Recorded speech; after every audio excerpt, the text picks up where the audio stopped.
Прывітанне, шаноўнае спадарства. У студыі Еўрарадыё зноў Марыя Вайтовіч. У нас у гасцях сёння дырэктар агенцтва еўраатлантычнага партнёрства, супрацоўніцтва Спадар Валер Кавалёўскі. Нарэшце ў студыі, а не праз Zoom. Прывітанне. Добрый день, Спадар Марыя.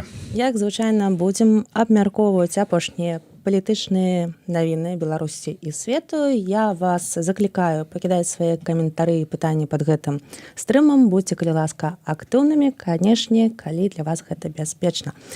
Спадар Валер, як настрой, як справы, як самі рэагуеце на апошнія навіны беларусаў, Беларусі і што асабліва вас зачапіла за апошнія, дзён 5? Настрой складаны, канешне, то бок самая галоўная навіна гэта прыезд высокапастаўленага амерыканца ў Менск і сустрэча з Лукашэнкам, у выніку чаго былі вызваленыя 14 чалавек, у тым ліку і палітычныя зняволеныя з Беларусі, былі вызвалены некалькі замежнікаў, але таксама вельмі важна, што былі вызваленыя беларусы. Канешне, это добрая навіна, якая паказвае, што падыходы, якія былі сфармуляваны год таму, яны спрацоўваюць. Яны не проста, іх не проста ўспрымаць. Мы разумеем, што вядзецца пра тое, каб весці наўпроставыя перамовы з рэжымам, але мэта гэтых перамоваў вельмі выразная. Гэта гуманітарная задача, вызваленне людзей. То бок я бачу, што ёсць гэты прагрэс, ёсць значныя дасягненні. Канешне, тыя людзі, якія былі вызвалены, таксама даюць вельмі шмат надзеі, вельмі шмат новай такой энергіі. І мяне захапілі насамрэч і Сергей Ціхановскі, і Сергей Шэлех, і Наталя Дуліна. Насамрэч, яны выпраменьваюць столькі добра і цяпла, і столькі новай энергіі і жадання рухацца далей. Гэта ўсё вельмі важна для беларусаў сёння, для таго, каб захоўвалася надзея на тое, што іншыя людзі выйдуць. Але разуменне ёсць таксама, што тыя задачы, якія стаяць менавіта на гэтым шляху па вызваленні людзей, яны застаюцца вельмі складанымі. Бо тое, што я бачу, і гэта ўжо наўпрост тычыцца той справы, якую я вяду разам з Тацянай Хоміч, з Ольгай Гарбуновай, што на сённяшні дзень толькі Злучаныя Штаты вядуць гэтую складаную працу, гэты гуманітарны трэк, наўпрост размаўляюць з Менскам пра тое, што можна зрабіць, каб вызваліць людзей. Яны дасягнулі немалых вынікаў ужо, але значна больш трэба зрабіць. І ў гэтым сэнсе адметна, што еўрапейскія краіны пакуль займаюць такую пасіўную пазіцыю, можна сказаць. Нават вось гэтыя твіты, якія былі там рэакцыі з боку еўрапейскіх палітыкаў на вызваленне людзей, яны былі такого кшталту, што Злучаныя Штаты малайцы, працягвайце працаваць. На пытанне, а што будзеце рабіць вы? Ці зможаце вы актыўна падтрымаць гэтую пазіцыю, бо гэты трэк, ён непросты.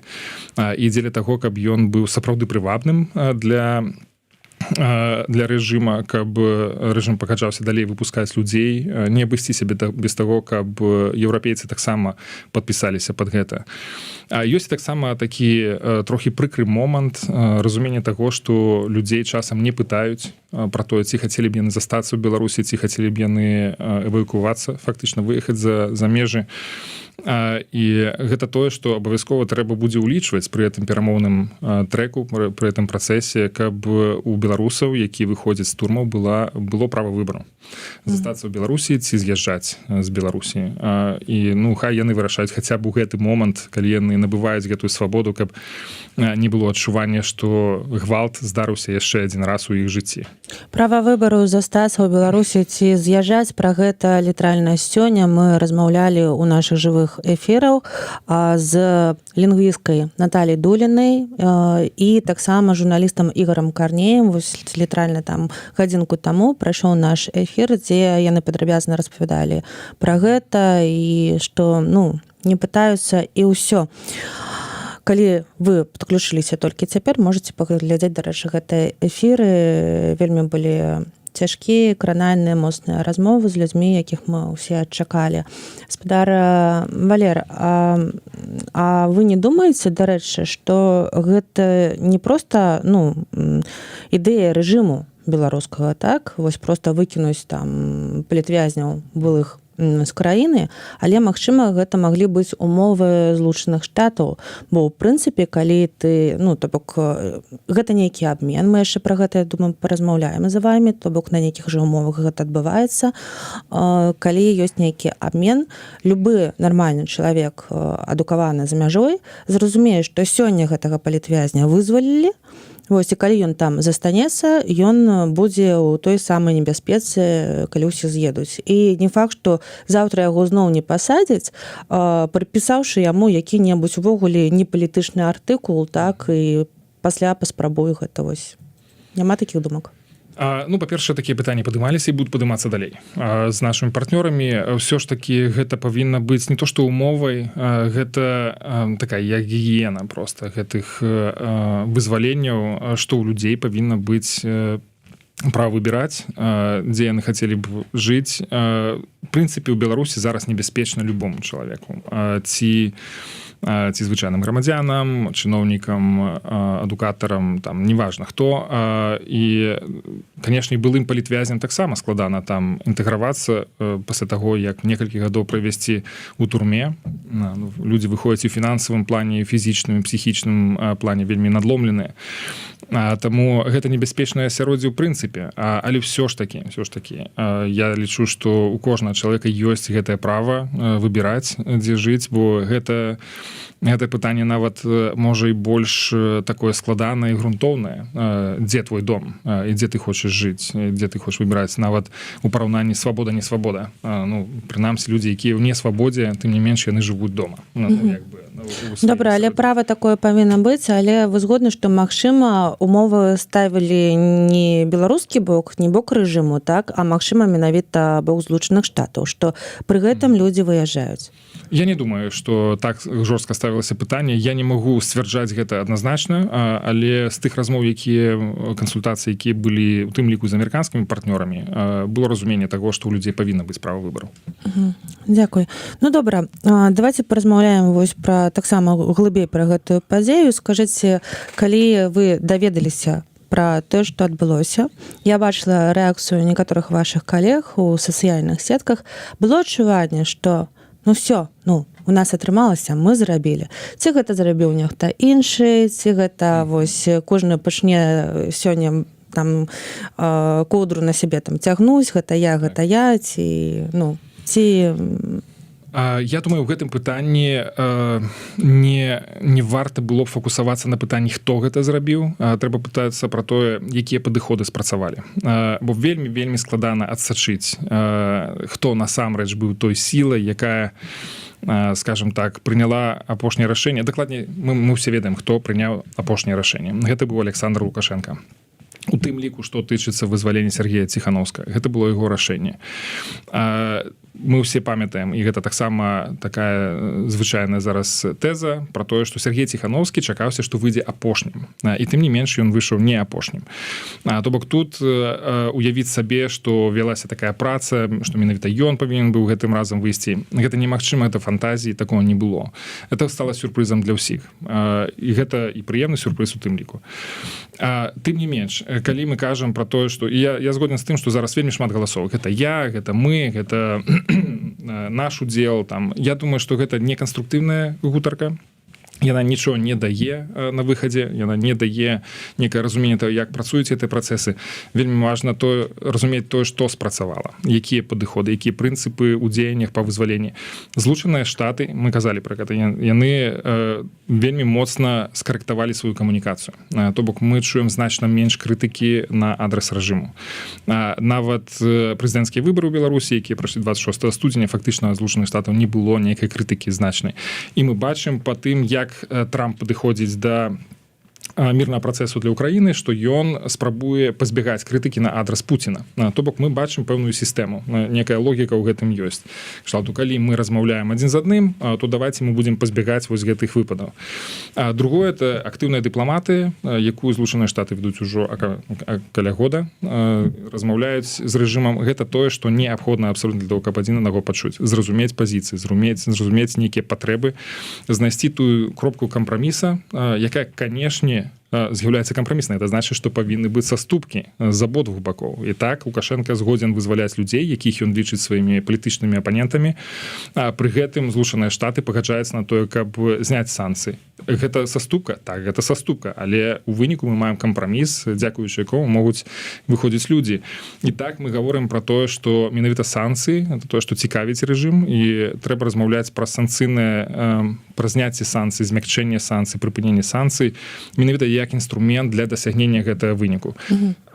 Мы ведаем дакладна, хто удзельнічаў у гэтым перамоўным працэсе. Гэта Злучаныя Штаты, Вашынгтон і гэта Мінск.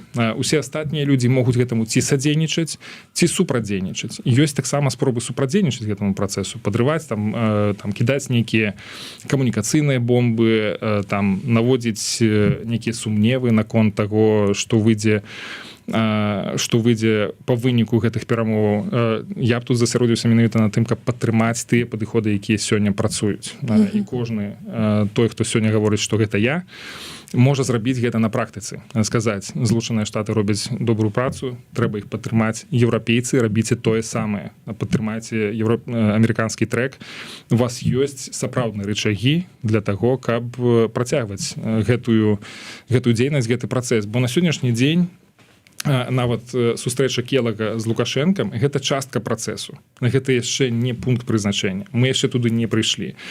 Тое, што я падкрэсліваю, была цэлая серыя сустрэч амерыканцаў з Лукашэнкам. Яны праходзілі ў закрытым рэжыме. І толькі першая вось гэтая сустрэча, яна адбылася публічнай.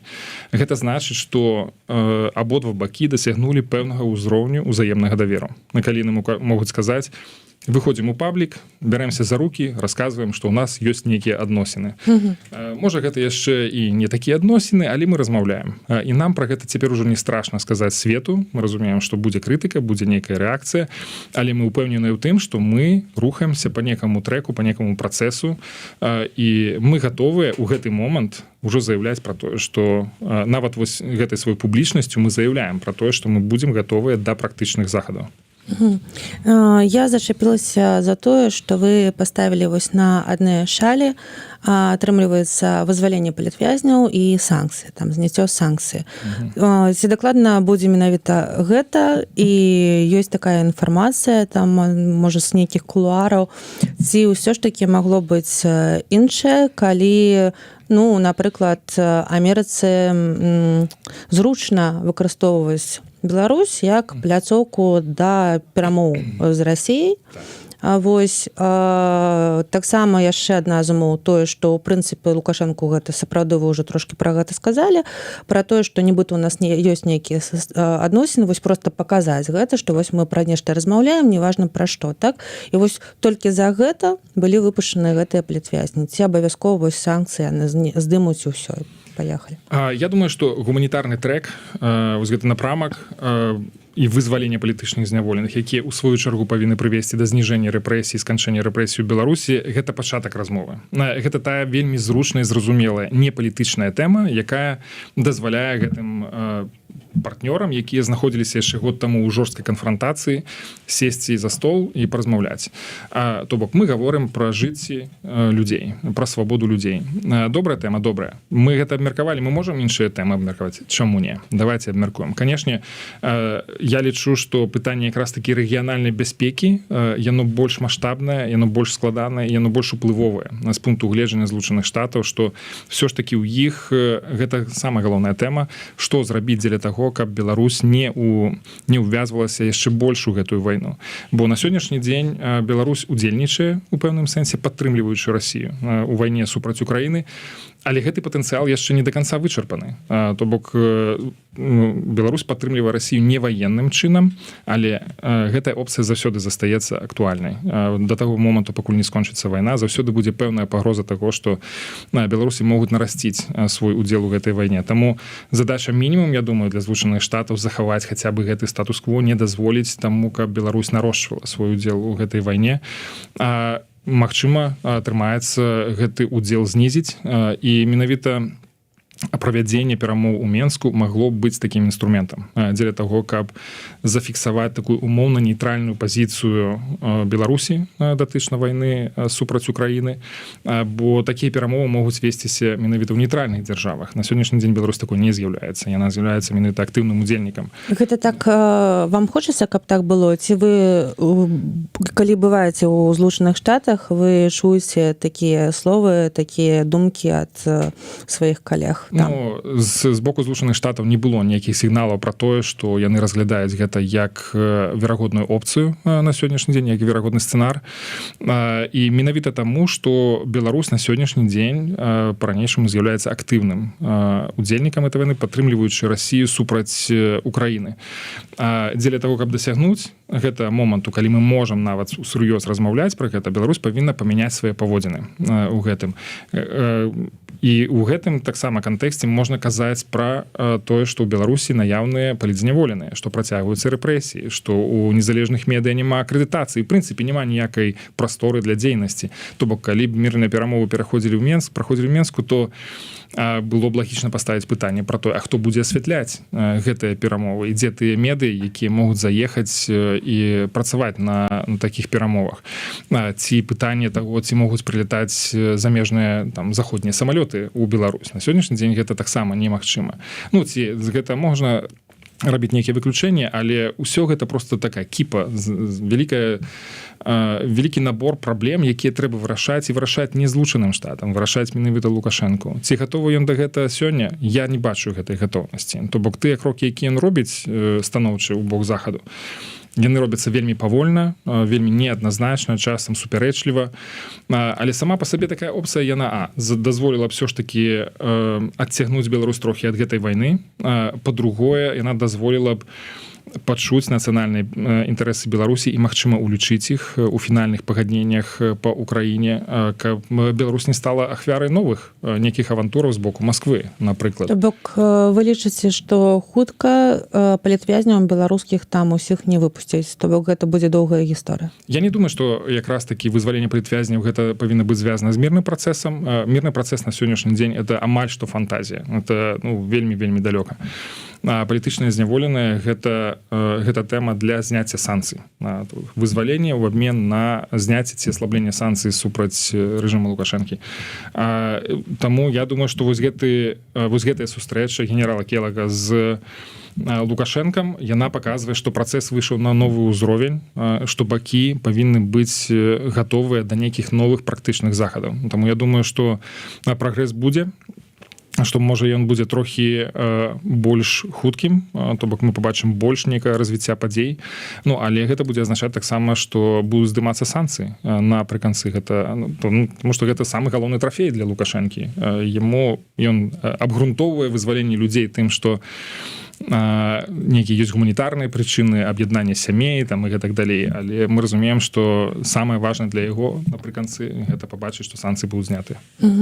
Спадар Валер, вось часта ёсць такія спрэчкі паміж беларусамі, мы вельмі часта таксама з вамі пра гэта размаўлялі, што здымаюць санкцыі ці не здымаюць санкцыі, павінна там трэба давець гэтымі, ціснуць гэтымі санкцыямі, ці наадварот. Мы ўжо там з вамі размаўлялі, я думаю, што можна пераглядзець нашы эфіры і гэтыя там пазіцыі пераслухаць наконт гэтага. Дарэчы, вось калі вы кажаце, там трэба здымаць санкцыі, вы калі-небудзь сутыкаліся з тым, што нехта вам кажа, гэта вам трэба, напэўна, магчыма, вы агент нейкі? Тое, што папрокаў на мой адрас хапае у гэтым сэнсе, і тое, што аднаўляе дыпламатычную прысутнасць, напрыклад, у Беларусі, калі я кажу, што адсутнасць замежных амбасадараў, заходніх амбасадараў Беларусі на сённяшні дзень не вырашае ніякіх праблем абсалютна. То бок это на сённяшні дзень вычарпала сябе гэты інструмент, як бы умоўна кажучы, непрызнання Лукашэнкі. Крытыкі хапае, канешне, але тая задача, якую я для сябе паставіў, якую я рэалізую, гэта вызваленне людзей. І на сённяшні дзень гэтае вызваленне магчыма, і ў прынцыпе яно магчымае тады, калі ёсць прадмет для перамоваў. Санкцыі з'яўляецца такім прадметам для перамоваў. І рэжым паказвае, што яны гатовыя абмяркоўваць вызваленне людзей у абмен на санкцыі. Звярну ўвагу, што да сённяшняга дня ніводная санкцыя не была знятая.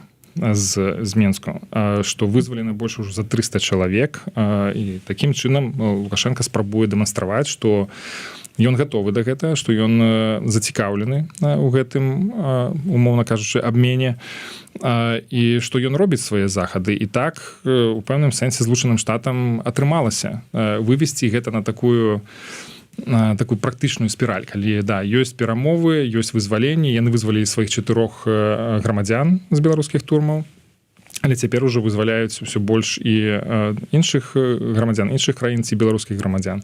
То бок я бачу, што ўсё ж такі гэты працэс ён пакідае для Лукашэнкі пэўную прастору для надзеі. Ён бы не рухаўся па гэтым шляху. І ў гэтым сэнсе я лічу, што гэтую надзею трэба захоўваць, трэба яе падмацоўваць, нельга гэтую надзею падрываць, бо інакш мы проста не пабачым больш вызваленых людзей. Калі гэты працэс пачне завальвацца ці нейкім чынам яму пачнуць супрадзейнічаць, то мы можам пабачыць запавольванне гэтага працэсу. Мы апошнім тыднем вельмі часта размаўляем на гэтую тэму з нашымі там героямі, госцямі, і я побачыла неяк у чаце такой каментар, што окей, так, вось вы кажаце там, напрыклад, санкцыі трэба здымаць, вось хай ён выпусціць там, усіх, ці там большасць там палітвязняў і людзей, якія сядзяць па палітыцы, але мясарубка так працуе, што ўвесь час дадаюцца новыя людзі. Вось, і окей, яму ўсё роўна, так, хай яны там едуць за сваю там за мяжу, там нешта робіць. Ён яшчэ пасадзіць, ён яшчэ там все і будзе жыць так далей, і ўсё роўна гэтага не спыніць. Што бы вы адказалі на такі каментар? Да, па-першае, тое, што вызваленне людзей і рэпрэсіі ў Беларусі гэта 2 розныя працэсы.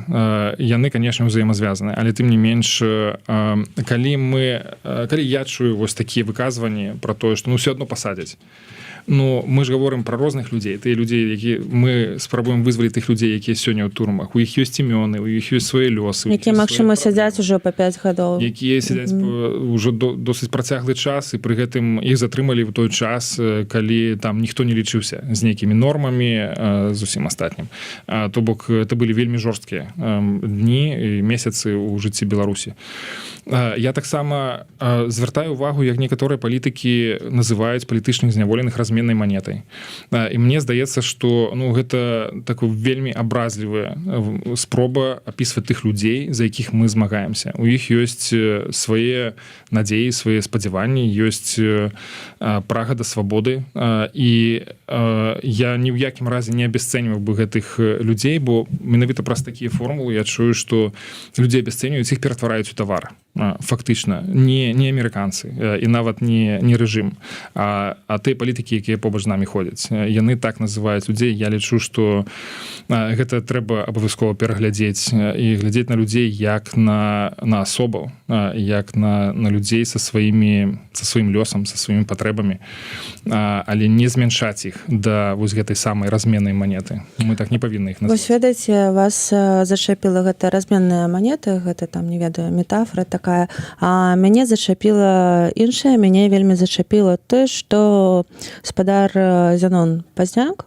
вось ён доўга каментуючы, канешне, вось вызваленне, ўсё такое, ён сказаў, што сапраўдныя патрыёты сядзяць у турмах.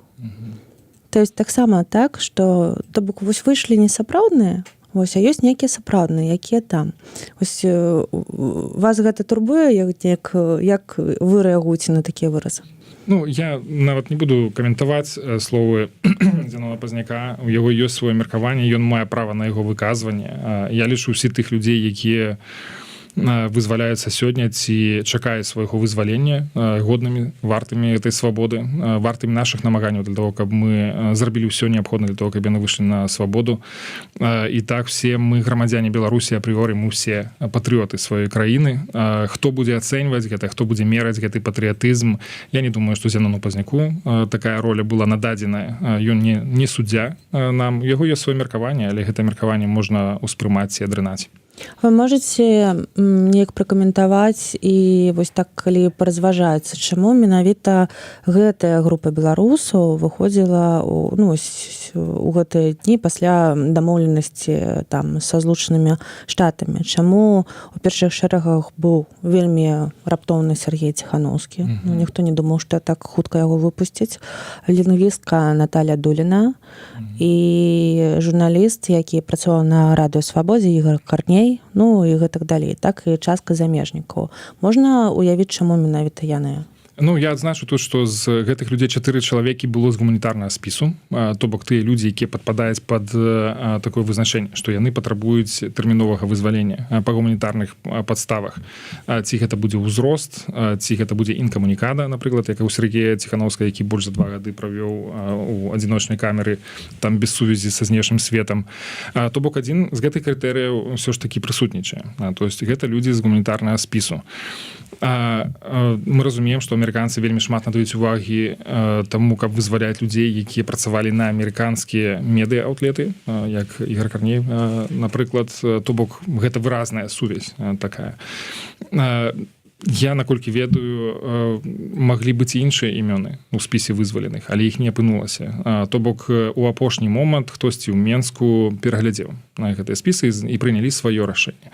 Зноў жа гэта да пытання пра тое, з кім мы маем справу, што гэта не просты бок для перамоваў, і што там можа быць там свае нейкія дзеянні, свае рашэнні. Зноў жа сюрпрызам стала вызваленне Сергея Ціханаўска, это добры сюрпрыз, але мы разумеем, што гэта была пэўная замена. Ну так, мы разумеем, што яшчэ тысячы людзей, якія сталі ахвярамі гэтага рэжыму Лукашэнкі, яны працягваюць сядзець вельмі ў жудасных умовах. Можаце пераглядзець стрым Сергея Ціханаўскага, у якім ён выступіў на наступны дзень пасля прыезду ў Вільню, дзе ён добра апісвае вельмі эмацыйна тыя умовы, каб проста ўзгадаць і працягваць падтрымліваць і нешта рабіць для таго, щоб сітуацыя змянялася, так?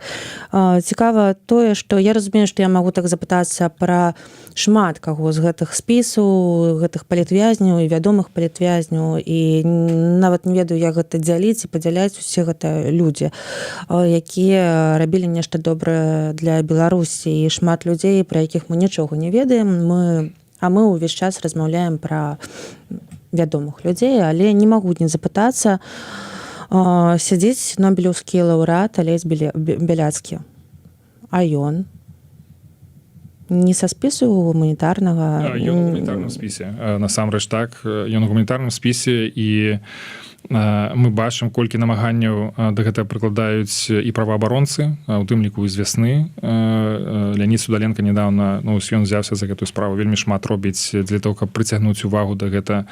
Мы размаўляем з іншымі міжнароднымі партнёрамі, якія могуць нам у гэтым сэнсе дапамагчы, і ўжо не адзін месяц, і нават больш. Гэтая размова вядзецца. На сённяшні дзень Сергей Ціханаўскі стаў такой самай знакавай, самай публічнай фігурай з таго шэрагу людзей, якія былі вызваленыя. Гэта першы поспех. Я спадзяюся, што за гэтым першым поспехам другі прыйдзе трохі хутчэй, на што нам не трэба будзе чакаць столькі часу, і што паступова гэтая плаціна будзе падаць.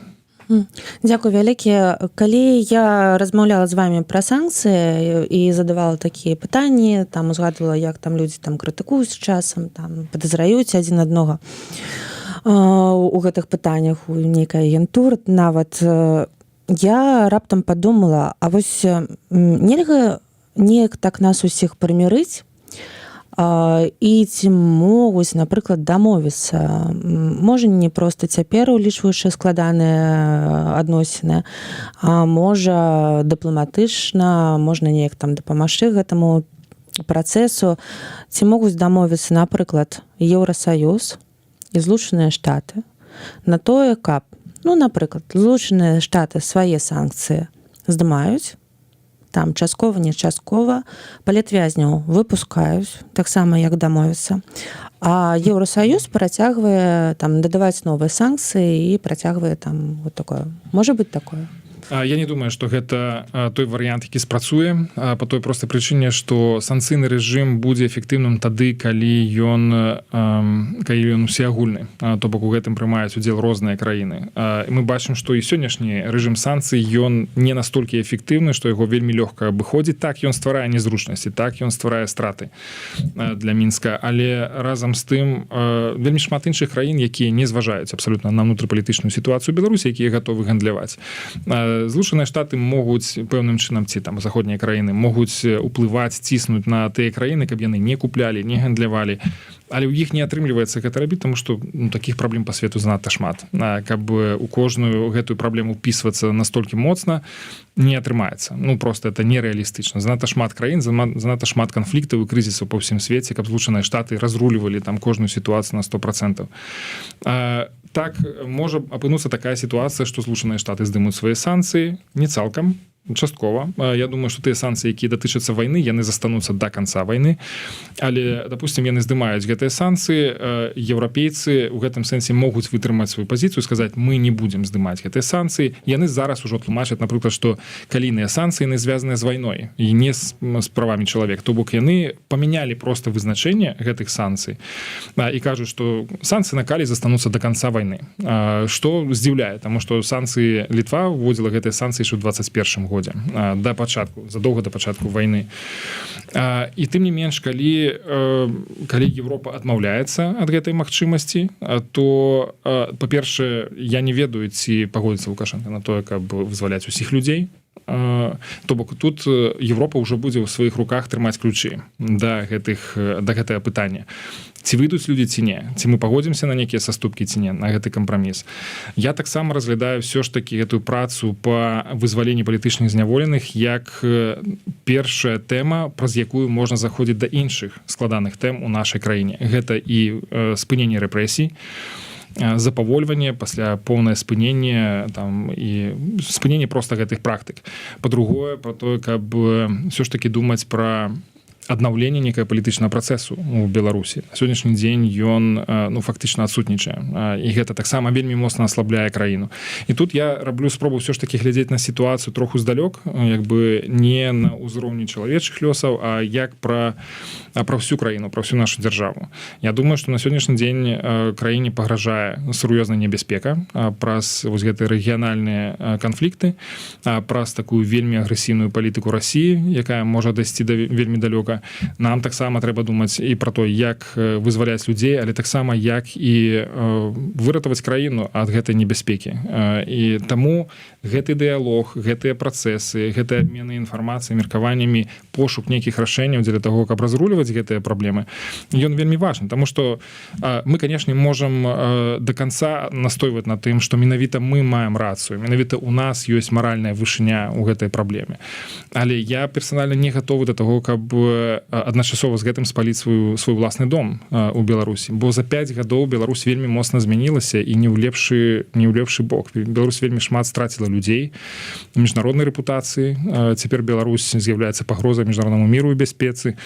Беларусь пад кантролем Расіі ў значнай ступені. Дыстанцыя паміж Европай і нашай краінай вельмі моцна вырасла. Гэта моцна ўплывае на сувязі паміж людзьмі і еўрапейскімі краінамі. То бок вельмі шмат змянілася. І калі мы паглядзім на гэтую траекторыю, як развівалася гэтая сітуацыя і працягнем яе далей, то праз 5 гадоў нас чакае значна больш катастрафічная карціна таго, што будзе адбывацца ў Беларусі. Нам сёння трэба рабіць штосьці для таго, каб спыніць гэтыя працэсы, развярнуць іх і дапамагчы людзям, але таксама дапамагчы нашай уласнай краіне. Спадар Валерый, яшчэ маленечкае караценькае пытанне. Вы сапраўды верыце ў тое, што ёсць нейкі механізм, які можа там націснуць на Лукашэнку так, што ён спыніць рэпрэсіі? Я думаю, што гэта магчыма. Некалі ж рэпрэсіі былі ў іншым выглядзе.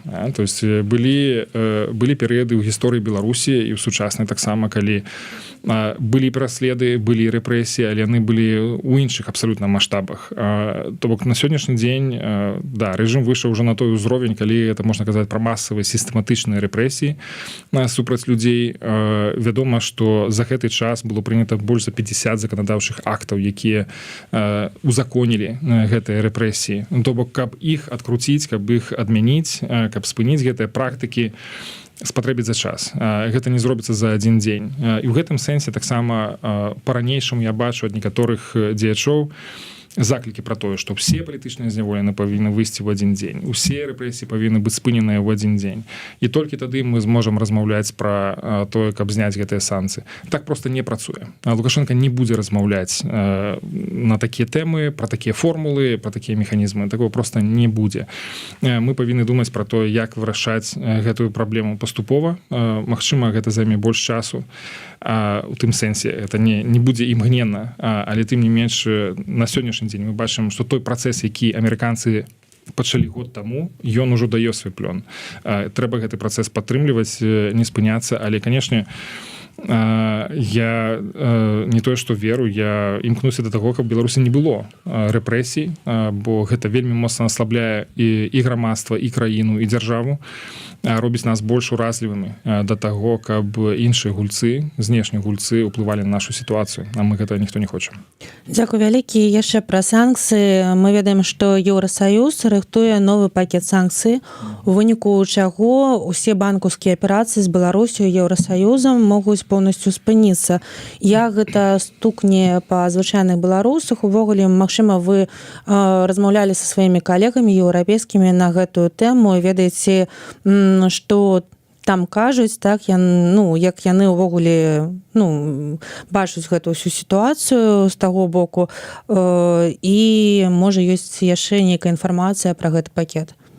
Так, такія размовы былі ў Брусэлі. Я быў там некалькі тыдняў таму і таксама падымаў гэтую праблему, што тады ўжо стала вядома пра гэты 18-й пакет і што сапраўды гэта можа закрануць фінансавыя інтарэсы беларусаў. І мы разумеем, мы чуем тое, што некаторыя палітыкі, некаторыя дзеячы настойліва прапануюць, каб сінхранізаваліся санкцыі паміж Расіяй і Беларусю. Гэта вынік такіх заклікаў, што сінхранізацыя санкцый, тое, што нас увогуле аб'ядноўваюць у адным санкцыйным пакеце Беларусі і Расію, гэта ўжо, на мой погляд, вельмі сур'ёзная памылка. Тым больш сінхранізацыя гэтых санкцый, таму што і Беларусь, і Расія адыгрываюць вельмі розныя ролі ў гэтай вайне. Беларусь не ініцыявала гэта. Гэтыя фінансавыя санкцыі яны б'юць, калі ўжо казаць па сутнасці праблемы і наступствах, то яны будуць біць па людзях, яны у найменшай ступені закрануць інтарэсы рэжыма, але тым не менш вельмі моцна нашкодзяць самім беларусам.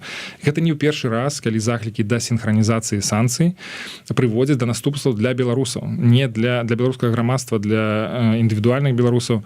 Яны ў найменшай ступені закранаюць інтарэсы рэжыма і прынцып чым горш, тым лепш. Я думаю, што ад яго трэба адмаўляцца. Чым горш у Беларусі, тым лепш для палітычных перспектыў.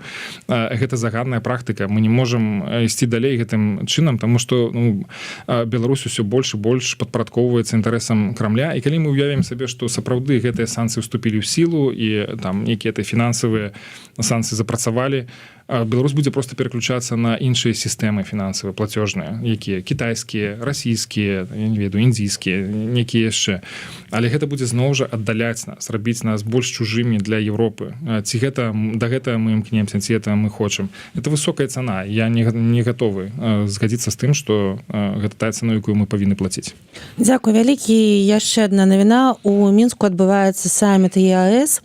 На яго прыехаў і Владимир Путин, і іншыя там палітыкі, і нават прадстаўнік Італіі. Абавязковыя краіны, якія прымаюць удзел, гэта члены Еўразійскай эканамічнай супольнасці, вось Беларусь, Расія, Казахстан, Арменія, Кыргызстан. Ад іх звычайна прыязджаюць кіраўнікі дзяржаў ці прадстаўнікі высокага ўзроўню. Вось чаму, адкуль там Італія з'явілася? Это новая для мяне інфармацыя, я яшчэ не бачу гэтых паведамленняў. Складана сказаць, але Італія як бы у еўрапейскім звязе можа займае такую таксама больш вывераную пазіцыю. Яны прынамсі кіруюцца нейкімі прагматычнымі інтарэсамі.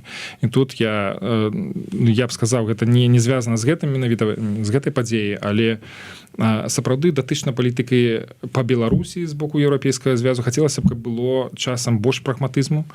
Ёсць эмоцыі, ёсць значныя падставы для гэтых эмоцый, але ўсё ж такі хацелася б, каб краіны, якія з'яўляюцца ядром еўрапейскага звязу са сваім прагматычным падыходам, поглядам на гэтыя падзеі, як Францыя, Германія, Італія, іншыя краіны, каб яны ўсё ж такі таксама балансавалі гэтыя падыходы. Ну, то, што Пуцін прыляцеў у Менск, это таксама не з'яўляецца нейкай сенсацыяй. Мы бачым, што Лукашенко з Пуцінам вельмі часта кансультуюцца. Я думаю, тыя самыя перамовы з Келагам яны каардынаваліся у пэўным сэнсе, то бок гэта не стала сюрпрызам для Масквы. Разам з тым і Лукашенко не спрабуе бегчы наперадзе гэтая цягніка, то бок ён все ж такі сінхранізуецца з тымі працэсамі, якія адбываецца паміж Вашынгтонам і Масквой, а там дыялог ідзе даволі насычаны і даволі актыўны. То ў гэтым сэнсе Лукашенко нават вельмі моцна адстае ад гэта, спрабуе дагнаць гэтыя працэсы, там пытанне, напрыклад, адкрыцця наноў амбасады ў Беларусі амерыканскай. Гэта адзін з такіх механізмаў, які, скажем так, выраўняе гэтую зноў ненармальнасць, абнармальнасць у двухбаковых адносінах. Пуцін казаў, што ён падрабязна паразмаўляе з прэзідэнтам Беларусі Александром Лукашэнкам. Я толькі што працытавала, не так сказала. Пра што можа быць падрабязная размова? Я чула, што вы казалі толькі што. Вось, пра што яны могуць яшчэ дамаўляцца. І мне цікава, дарэчы, вось рэакцыя Пуціна. Ён жа таксама, напэўна, калі ён ведаў пра такую вось здзелку, скажем так, паміж ЗША і Лукашэнкам, ён жа таксама, ну, прэтэндуе на нейкую выгаду з таго, ці ён мог спужацца чагосьці. Я думаю, што Масква сочыць за гэтым пільна, канешне, але яны таксама ўсведамляюць, што на сённяшні дзень іх кантроль над Беларусю вельмі моцны. Што Беларусі немагчыма проста вырвацца з гэтых абдымкаў. І, канешне, гэта будзе заўсёды выклікаць цікавасць, таму што ўсё ж такі Злучаныя Штаты застаюцца апанентам Расіі даволі сур'ёзным. Вайна працягваецца, і Злучаныя Штаты падтрымліваюць Украіну у гэтай вайне.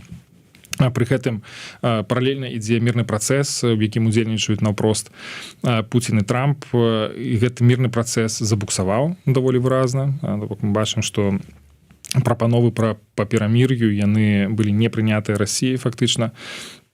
Так што Пуціну цікава было паслухаць, я думаю, нейкія высновы з тых размоў, якія былі ў Лукашэнкі з Келагам у мінулую пятніцу. І тое, што яны сустракаліся больш за 6 гадзін, шлі гэтыя перамовы, азначае, што тэмы былі, што яны досыць глыбока маглі загрузіцца ў нейкія тэмы.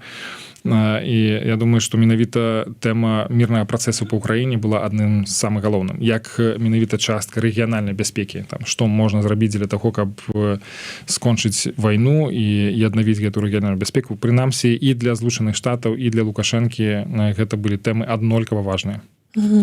Дзякуй вялікі. Яшчэ ў нас адна апошняя тэма, напэўна, на сёння.